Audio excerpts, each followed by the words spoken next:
ಆತ್ಮೀಯ ವಿದ್ಯಾರ್ಥಿಗಳೇ, ಸಮಾಜಶಾಸ್ತ್ರ ತರಗತಿಗೆ ತಮ್ಮನ್ನು ಸ್ವಾಗತ ಕೋರುತ್ತಾ ಇವತ್ತಿನ ಅವಧಿಯಲ್ಲಿ ನಿಮ್ಮ ದ್ವಿತೀಯ ಪತ್ರಿಕೆ ಭಾರತದಲ್ಲಿ ನಗರ ಸಮಾಜ ಇದರಲ್ಲಿ ಮೂರನೆಯ ಘಟಕವಾಗಿರುವಂತಹ ಭಾರತದಲ್ಲಿನ ನಗರಗಳು ಎಂಬ ವಿಷಯದ ಕುರಿತು ಇವತ್ತಿನ ಅವಧಿಯಲ್ಲಿ ಚರ್ಚಿಸೋಣ.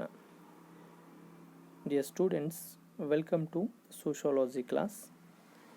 In your second paper, Urban Society in India, today we will discuss third unit, Cities in India.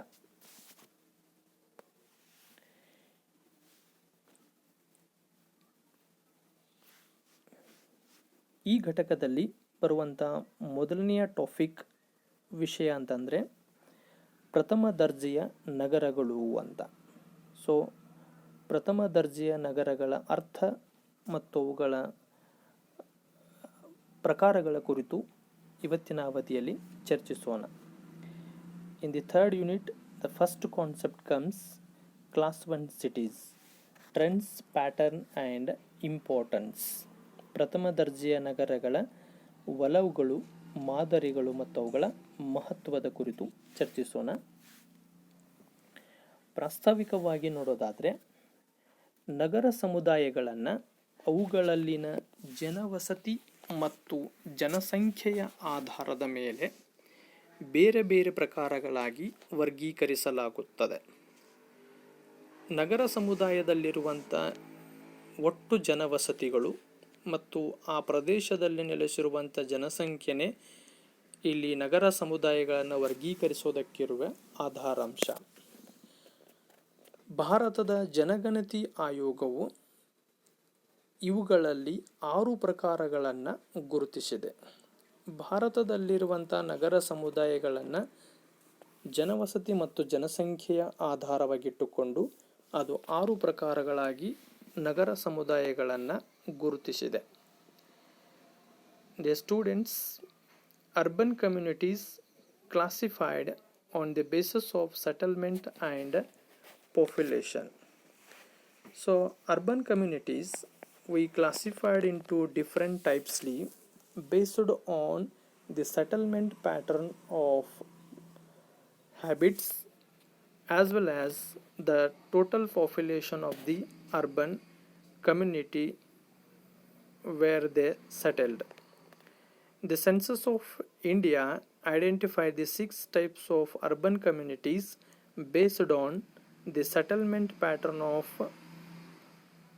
urbanities and the total population situated in urban areas or urban communities. ಮೊದಲನೆಯ ಒಂದು ಪ್ರಕಾರವನ್ನು ಸೂಚಿಸ್ತದೆ. 500ಕ್ಕಿಂತ ಹೆಚ್ಚು ಮತ್ತು 1 ಲಕ್ಷದೊಳಗೆ ಆಗಬೇಕು ಪಕ್ಷದ 1 ಲಕ್ಷದೊಳಗೆ ಜನಸಂಖ್ಯೆ ಹೊಂದಿರುವ ಪ್ರದೇಶಗಳನ್ನು ಪಟ್ಟಣಗಳು ಅಂತ ಕರೀತದೆ. ಸೊ 5,000ಕ್ಕಿಂತ ಕಡಿಮೆ ಜನಸಂಖ್ಯೆ ಇದ್ದರೆ ನಾವು ಅದನ್ನು ಗ್ರಾಮ ಅಂತ ಕರಿತೀವಿ. 5,000ಕ್ಕಿಂತ ಹೆಚ್ಚು ಮತ್ತು 1 ಲಕ್ಷದೊಳಗೆ ಜನಸಂಖ್ಯೆಯನ್ನು ಹೊಂದಿದ್ದರೆ ಅದು ಪಟ್ಟಣ ಅಂತ ಅನಿಸ್ಕೊಳ್ತದೆ. So first one type of urban community mentioned by Census of India, which areas had above 5,000 and below 1 lakh population. They are towns. So already we know that which area had below 5,000 population, that is rural community. When the population is above 5,000, that is town or city. So when here above 5,000 and below 1 lakh population, they are the towns. ಅದರಲ್ಲಿ ಎರಡನೆಯ ಪ್ರಕಾರ 1 ಲಕ್ಷ ಜನಸಂಖ್ಯೆಯುಳ್ಳ ಪ್ರದೇಶಗಳನ್ನು ನಗರಗಳು ಎಂದು ಕರೆಯಲಾಗುತ್ತದೆ. 1 ಲಕ್ಷದ ಒಳಗಡೆ ಇದ್ದರೆ ಅವು ಪಟ್ಟಣಗಳಾದರೆ 1 ಲಕ್ಷ ಮೇಲ್ಪಟ್ಟ ಜನಸಂಖ್ಯೆಯನ್ನು ಹೊಂದಿರುವಂಥ ನಗರಗಳನ್ನು ಅಥವಾ ಪ್ರದೇಶಗಳನ್ನು ನಾವು ನಗರಗಳು ಅಂತ ಕರಿತೀವಿ. Second type of urban community is which areas had 1 lakh population, they are cities. So below 1 lakh population, they are the towns. If the area had 1 lakh and above population, they are the cities.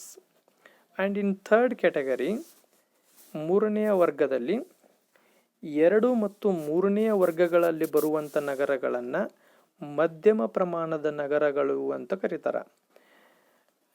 So ಯಾವ ನಗರಗಳು 1 ಲಕ್ಷಕ್ಕಿಂತ ಹೆಚ್ಚು, so ಅದಕ್ಕಿಂತ ಕಡಿಮೆ ಜನಸಂಖ್ಯೆಯನ್ನು ಹೊಂದಿರುವಂಥ ಅಂಶಗಳನ್ನು ಆಧಾರವಾಗಿಟ್ಟುಕೊಂಡು ಇಲ್ಲಿ 2ನೇ ಮತ್ತು 3ನೇ ವರ್ಗದ ನಗರಗಳನ್ನು ಮಧ್ಯಮ ನಗರಗಳು ಅಂತ ಕರೀತಾರೆ. Which cities comes in second and third category? They are middle size cities or middle class cities.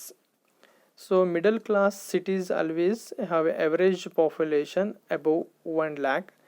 In between 10 lakh population, they are the middle class cities. ಹಾಗೆ ಇನ್ನೊಂದು ವರ್ಗೀಕರಣ ಬರ್ತದೆ. 4ನೇ ಮತ್ತು 5ನೇ ವರ್ಗಗಳಲ್ಲಿ ಬರುವ ಜನವಸತಿ ಪ್ರದೇಶಗಳನ್ನು ಸಣ್ಣ ಪಟ್ಟಣಗಳೆಂದು ಕರೆಯಲಾಗುತ್ತದೆ. ಸೊ ಯಾವ ಪ್ರದೇಶಗಳಲ್ಲಿ ಜನವಸತಿ ನಗರಕ್ಕಿಂತ 1 ಲಕ್ಷಕ್ಕಿಂತ ಹೆಚ್ಚಿಗೆಯಾಗಿರದೆ, ಸೊ ಪಟ್ಟಣದ ಪ್ರಮಾಣದಲ್ಲೇ ಅತಿ ಕಡಿಮೆ ಜನಸಂಖ್ಯೆಯನ್ನು ಹೊಂದಿರುವಂಥವುಗಳನ್ನು ಜನವಸತಿ ಪ್ರದೇಶಗಳನ್ನು ಸಣ್ಣ ಪಟ್ಟಣಗಳೆಂದು ಕರೆಯಲಾಗುತ್ತದೆ. So which settlements comes in 4th and 5th category? They are small towns. So small towns, they always had below 1 lakh population and average population that is above 5,000. They are comes in 4th and 5th category. They are one type of cities.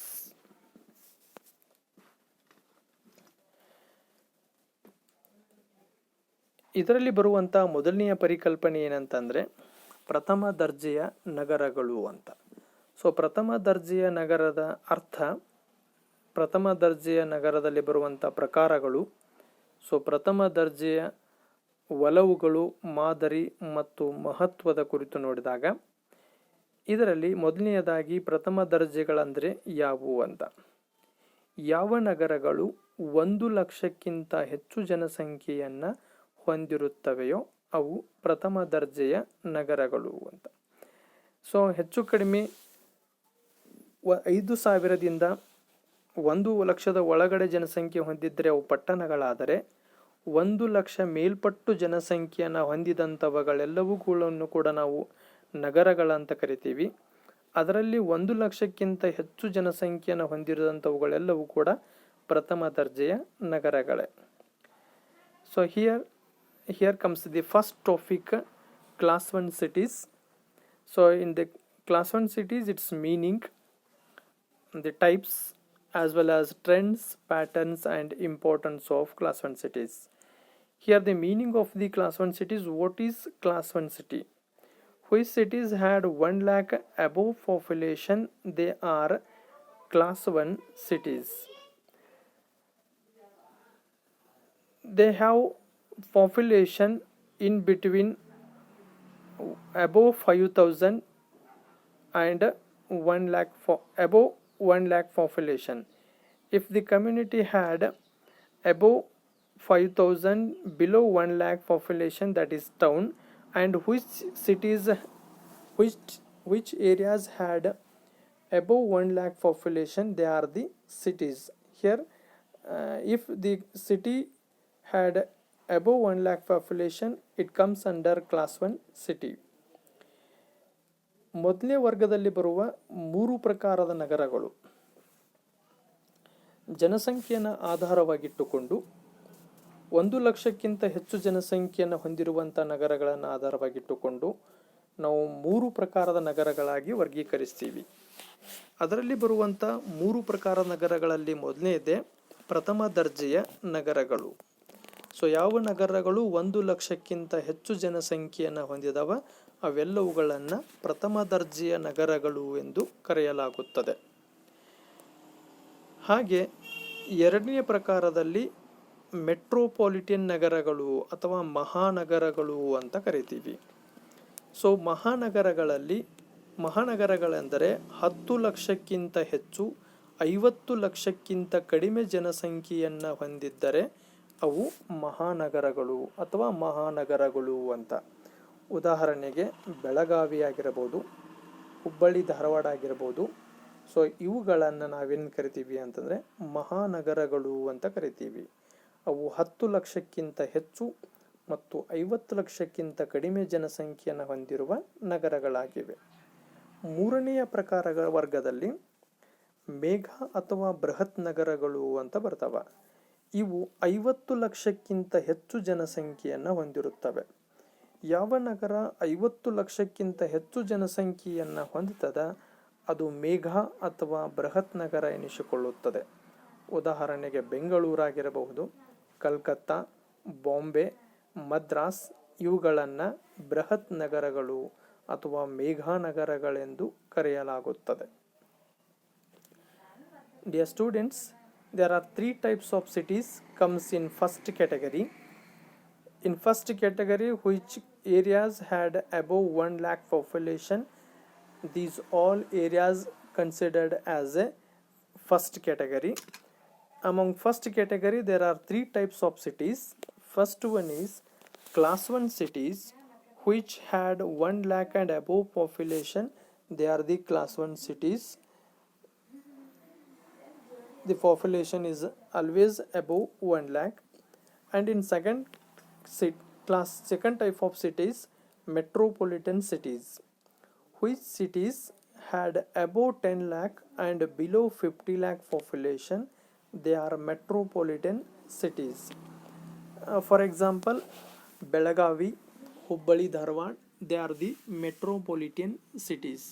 They reached above 10 lakh and below 50 lakh population. And third type of cities, mega or big cities. Here mega or big cities means which cities had above 50 lakh population. They are the mega cities or big cities. If the city had below 50,000, it is metropolitan. If it is had above 50 lakh population, they are the big or mega cities.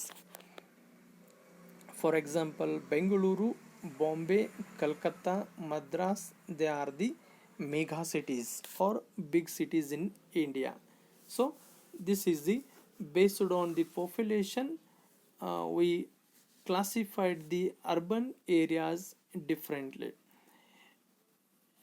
Here the first category, first type of city comes, that is class 1 cities. We will discuss the growth of class 1 cities in India in next class. ಈ ರೀತಿಯಾಗಿ ಮೊದಲನೇ ವರ್ಗದಲ್ಲಿ 3 ಪ್ರಕಾರಗಳಾಗಿ ನಾವು ಜನಸಂಖ್ಯಾ ಆಧಾರದ ಮೇಲೆ ನಗರಗಳನ್ನು ವರ್ಗೀಕರಿಸ್ತೀವಿ. ನಾವು ಮುಂದಿನ ಅವಧಿಯಲ್ಲಿ ಪ್ರಥಮ ದರ್ಜೆಯ ನಗರಗಳ ಬೆಳವಣಿಗೆಯ ಕುರಿತು ಚರ್ಚಿಸೋಣ. ಧನ್ಯವಾದಗಳು.